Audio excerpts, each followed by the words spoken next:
से लटकाया गया। फांसी का फंदा एक था, गर्दनें दो थी, एक बाबा राम शरण दास की थी और एक मौलवी आमिर अली की थी। आज ये हिस्ट्री अगर आपको पढ़नी है तो अयोध्या में एक बहुत मशहूर जगह है जहां इमली का झाड़ वो आज भी मौजूद है, उसे कुबेर का टीला कहते हैं। आर्कियोलॉजिकल सर्वे ऑफ इंडिया ने उस कुबेर के टीले के पास इस हिस्ट्री को लिखकर एक बोर्ड में लटकाया हुआ है। हरियाणा में एक जगह है हांसी, वहां की हिस्ट्री है कि यहां पर दो दोस्त रहा करते थे, एक का नाम था हुकुमचंद जैन और एक का नाम मुनीर बेग था। इस हिस्ट्री में लिखा है कि हुकुमचंद जैन और मुनीर बेग दोनों ने इतना डटकर अंग्रेजों का मुकाबला किया, इतना लोहा लिया कि नाभा, कपूरथला, कश्मीर और पटौदी राजाओं की मदद से पकड़कर इन्हें अंग्रेजों को सौंपा गया। अंग्रेज चाहते थे हांसी की लोग हमेशा के लिए डर जाएं, उनकी हिम्मतें टूट जाएं, तो ऐसी अनोखी सजा आपको इतिहास के किताबों में कभी नहीं मिलेगी। हुकुमचंद जैन और मुनीर बेग को साथ लाया गया। हुकुमचंद जैन को उनके मजहब के खिलाफ जिंदा दफना दिया गया और मुनीर बेग को उनके मजहब के खिलाफ चिता पर जिंदा जला दिया गया। मोतिहारी के लोगों, हमारे बीच एक ऐसा इंसान है जिसने गांधी जी की जान बचाई। इस इंसान का नाम बटक मियां अंसारी है। बटक मियां अंसारी को ये काम सौंपा गया था कि वो गांधी जी को चंपारण सत्याग्रह के दौरान दोनों टाइम खाना खिलाते रहे। अंग्रेजों ने बटक मियां अंसारी के सारे परिवार को एक साथ किडनैप कर लिया और उन पर यह दबाव बनाया कि बटक मियां अंसारी गांधी जी के खाने में पॉइजन मिला दे। बटक मियां अंसारी ने उनके दबाव में जब ये कदम उठाना चाहा तो ऐन गांधी जी के निवाला तोड़ने से पहले बटक मियां अंसारी ने उनके हाथ से छीन कर वो डिश फेंक दी। जब गांधी जी ने पूछा तो रोने लगे। कहा अंग्रेज उद्योगपतियों ने कल मेरे बच्चे की लाश भिजवाई है, अगर आज मैंने आपको पॉइजन नहीं दिया तो एक और परिवार से ऐसा होगा जिसकी लाश मुझे भिजवा दी जाएगी। बटक मियां अंसारी ने अपने परिवार की परवाह बिना किए गांधी जी के हाथ से वो पॉइजन भरा कटोरा छीन कर फेंक दिया। ऐ मोतिहारी के लोगों, मैं उस वक्त वहां मौजूद था और मैं आज आपके बीच राष्ट्रपति बनकर आया हूं और गांधी जी की जान बचाने वाले इस बटक मियां अंसारी को उसके एवज में 50 एकड़ जमीन मोतिहारी में देना चाहता हूं। ये जिसकी स्पीच का टुकड़ा है वो हमारे भारत के पहले राष्ट्रपति बाबू राजेंद्र प्रसाद थे, जिन्होंने 1950 में बटक मियां अंसारी को जमीन का 50 एकड़ का टुकड़ा देना चाहा। बटक मियां अंसारी को वो 50 एकड़ जमीन कब अलॉट की गई तो लिखा है 1957 लग गए जमीन को अलॉट करते करते, तब तक बटक मियां अंसारी इस दुनिया में नहीं रहे। मपीला ये वर्ड है केरला के मुसलमानों के लिए। आप ये जानते हैं कि मुसलमान इन्होंने इंडिया में दाखिल अफगानिस्तान की साइड से नहीं हुए। अब रिसर्च ने यह साबित कर दिया है कि पहले मुसलमान केरला में आए थे और इंडिया की सबसे पुरानी मस्जिद जब भी आप विकिपीडिया पे टाइप करेंगे तो वो केरला में मिलेगी, अफगानिस्तान में नहीं मिलेगी। केरला के इन मुसलमानों को मपीला मुसलमान कहा जाता है। मपीला मुसलमान, इन मपीला मुसलमानों ने गांधी जी के असहयोग आंदोलन में बहुत बढ़ चढ़ के हिस्सा लिया। गांधी जी के असहयोग आंदोलन में हिस्सा लेने के बाद अंग्रेजों ने इन्हें बहुत जोर से कुचला, इतने जोर से कुचला कि क्या आप में से कोई बता सकता है जलियांवाला बाग में जनरल डायर की गोलियों से मरने वाले लोग कितने थे? 379। जलियांवाला बाग आता है, आज भी ये नाम आता है तो क्या आप इज्जत से हाथ बांधकर खड़े नहीं हो जाते? 379 निहत्थे औरतें, बच्चों और बूढ़ों पे गोलियां चलाई गई थी जलियांवाला बाग में। हम वो जब भी आता है हमारी आंखों में आंसू आ जाता है। आइए हिस्ट्री ले चलूं। लिखने वाले ऑथर ऐसे हैं जिनकी हिस्ट्री की किताबें कैम्ब्रिज और ऑक्सफोर्ड में पढ़ाई जाती हैं। नाम बिपिन चंद्रा है, चैप्टर है 17th चैप्टर, उसका नाम ही मपीला रेबेलियन है। मपीला रेबेलियन में लिखते हैं कि मपीला मुसलमानों को गांधी जी का साथ देने के लिए 1921 में यह कीमत चुकानी पड़ी कि अंग्रेजों के रिकॉर्ड के मुताबिक 2337 मपीला मुसलमानों को फांसी दी गई। मैं इनके जो लीडर थे उनका नाम था हाजी कुन मोहम्मद, मैं उनसे मिल चुका हूं। उन्होंने बताया है कि गैर सरकारी रिकॉर्ड में 45,404 मपीला का नाम है। लोगों, इसमें एक जगह थी बेल्लारी ट्रेन ट्रेजेडी। इस बेल्लारी ट्रेन ट्रेजेडी में यह हुआ था कि 127 मुसलमानों को, क्रांतिकारी मुसलमानों को बिना खिड़की वाली एक वैगन में भरकर थिरूर से बेल्लारी भेजा जा रहा था। बिना खिड़की वाली इस वैगन, छोटी सी वैगन थी, उसमें 127 मुसलमान भरे हुए थे।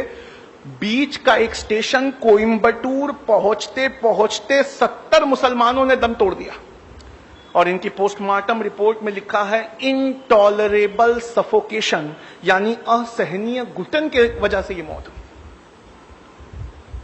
आखिरी इंसान जिसके बारे में मैं आज आपको बताना चाहूंगा वो अशफाकुल्ला खान थे। ये अशफाकुल्ला खान एक बेहतरीन क्रांतिकारी थे। काकोरी में चंद्रशेखर आजाद और राम प्रसाद बिस्मिल का साथ देने की वजह से पहले इन्हें अंडमान निकोबार के काले पानी की सजा हुई और बाद में वहीं सूली से लटका दिया गया। अशफाकुल्ला खान से मिलने जब उनका परिवार पहुंचा तो वो बेतहाशा रोने लगा और परिवार उत्तर प्रदेश में मिलने पहुंचा एक दिन पहले जब उन्हें काले पानी भेजा जा रहा था। अशफाकुल्ला खान ने उनके बहते हुए आंसुओं को देखा और देखकर आंसू पोंछते हुए कहा, ऐ मेरे घर वालों, तुम इन आंसुओं को रोक लो। क्या तुम्हें इस बात की खुशी नहीं है कि हर साल जब आजादी का दिन आएगा तो राम प्रसाद बिस्मिल, कन्हैया लाल और खुदीराम बोस के साथ उसी सांस में तुम्हारे भाई अशफाकुल्ला खान का भी नाम लिया जाए। गांधी जी से पूछा गया दांडी मार्च के वक्त, कहा गांधी जी, अगर अंग्रेज आपको दांडी मार्च पूरा होने से पहले गिरफ्तार कर ले तो आपकी जगह कौन लेगा?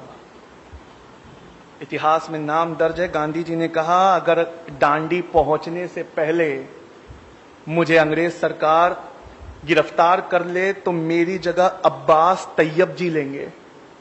और गांधी जी कहते हैं, अब्बास देखना जब मैं जेल चला जाऊं तो तुम्हारे मुट्ठी से नमक ना छूटे। 1932 में गांधी जी को नमक आंदोलन के लिए अरेस्ट किया गया तो हजारों की तादाद में पठान निकल कर आए और खड़े हो गए। इतनी हजारों की तादाद देखकर अंग्रेज डर गए और अंग्रेज पेशावर से भाग गए। 2 दिन बाद वो गढ़वाली रेजिमेंट लेकर लौटे तो किस्सा खानी बाजार में सारे के सारे पठान टस से मस नहीं हुए। गढ़वाली रेजिमेंट से कहा इन पर गोलियां चलाओ। गढ़वाली रेजिमेंट के जवानों ने बंदूकों को लोड किया, देखा सबसे सामने की सफ में पठानों के बच्चे लगे हुए हैं और उन बच्चों के बीच उनका लीडर खड़ा था, उसका नाम था खान अब्दुल गफ्फार खान। अंग्रेज ने कहा कि ये खान अब्दुल गफ्फार खान, हथियार तो पठानों का जेवर होते हैं, तुम्हारे हथियार कहां है? कहा हमने गांधी से वादे के चलते अपने जेवर को उतार के फेंक दिया। कहा गांधी से वादा किया है, हथियार तो छोड़ो, हाथ तक नहीं उठाएंगे। ये फोटो, वहां जमा लोगों की फोटो आज भी गूगल और विकिपीडिया पे मौजूद है। सामने की 2 सफ में बच्चे खड़े और पीछे हजारों की तादाद में पठान खड़े। फिर अंग्रेजों गढ़वाली रेजिमेंट ने अपनी बंदूकें लोड की। इससे पहले गोली चलाती, गढ़वाली रेजिमेंट ने बंदूक ये कहकर फेंक दी, हमारे देश में एक जलियांवाला बाग काफी है, निहत्तों पे हम गोली नहीं चलाएंगे। अंग्रेजों ने खुद साख्ता बंदूकें उठाई, 207 लोग मारे गए। आप जानते हैं भारत सरकार ने उन्हें क्या इज्जत दी है खान अब्दुल गफ्फार खान को? मरणोपरांत यानी मरने के बाद भारत रत्न पुरस्कार से सवारा। खान अब्दुल गफ्फार खान का टाइटल है सीमा अंत गांधी यानी फ्रंटियर गांधी। उनको जो प्लाक मिला था भारत रत्न पुरस्कार, ये जो इंडिया का सबसे बड़ा पुरस्कार है, उन्हें दिया गया, जबकि वो अफगानी थे, पर अफगानिस्तान उस वक्त इंडिया का हिस्सा था। उस प्लाक में से मैं पढ़ता हूं, उस प्लाक पे भारत सरकार ने क्या लिखा है। उस प्लाक में ये लिखा हुआ है कि किस्सा ख्वानी बाजार के दिन अपनी बहादुरी, दिलेरी और गांधी जी से चलते वादे के मुताबिक हिंसा के विरोध में अपने हथियारों को फेंक देने की वजह से और 90 साल की अपनी जिंदगी में से 45 साल जेल में गुजारने की वजह से सीमांत गांधी खान अब्दुल गफ्फार खान को भारत सरकार भारत रत्न से नवाजी। डीएनए ये एक न्यूज़पेपर है जो मुंबई में निकलता है।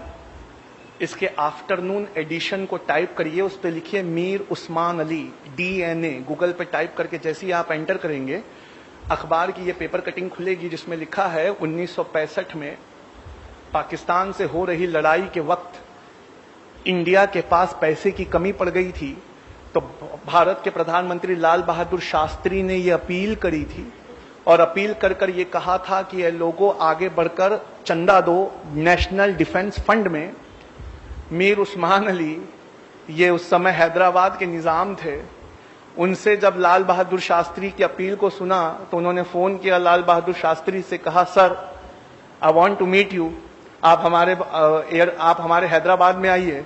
कहा देखते नहीं, वार चल रहा है। कहा सर उसी के जिम्मन में मिलना है, मेरे पास फोटो मौजूद है, आप असरा के व्हाट्सएप ग्रुप से जुड़िए, मैं आपको वो फोटो फॉरवर्ड करता हूं। लाल बहादुर शास्त्री हाथ मिलाते हुए मीर उस्मान अली से, क्या आप जानते हैं 1965 में पाकिस्तान के खिलाफ लड़ाई के लिए इंडिया के इतिहास का सबसे बड़ा चंदा दिया गया था। 2015 तक वो रिकॉर्ड टूटा नहीं है। इंडिया का सबसे बड़ा चंदा मीर उस्मान अली ने 5000 किलो सोना दिया था। 5 टन सोना लाल बहादुर शास्त्री के हवाई जहाज में बेगम पेठ एयरपोर्ट हैदराबाद में लादते हुए फोटो डीएनए अखबार ने छापी है। और इस रिपोर्ट को अप्रैल की 13 तारीख 2015 को द हिंदू नेशनल अखबार है, उसने फ्रंट पेज पर इस हेडिंग के साथ छापा है, close fist open handed Mir Osman Ali. 5 ton यानी 5000 किलो सोना, ये वो चंदा है जिस चंदे को आज तक किसी ने क्रॉस नहीं किया।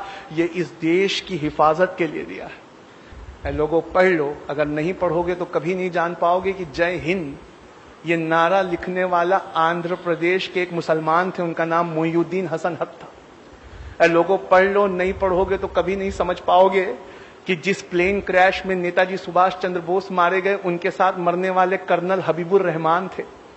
लोगों पढ़ लो, अगर नहीं पढ़ोगे तो कभी नहीं जान पाओगे कि तुम्हारे बुजुर्गों ने क्या क्या इतिहास में लुटाया है। किसी और की कोई गलती नहीं है, उल्टा मुसलमान कौम को हिंदू कौम का कर्जदार होना चाहिए कि हमारी हिस्ट्री को उन्होंने किताबों में बचा कर रखा। हमने अपनी हिस्ट्री के लिए कुछ नहीं किया। वक्त काफी हो चुका है, मैं इस बात को अपनी यहीं खत्म करता हूं और प्रोग्राम के बाद मैं घर नहीं जाने वाला, मैं यहीं बैठा हूं। आप आके मुझसे ये सबूत देख सकते हैं। वमा अलैना इल्लल बलाग। बहुत शुक्रिया।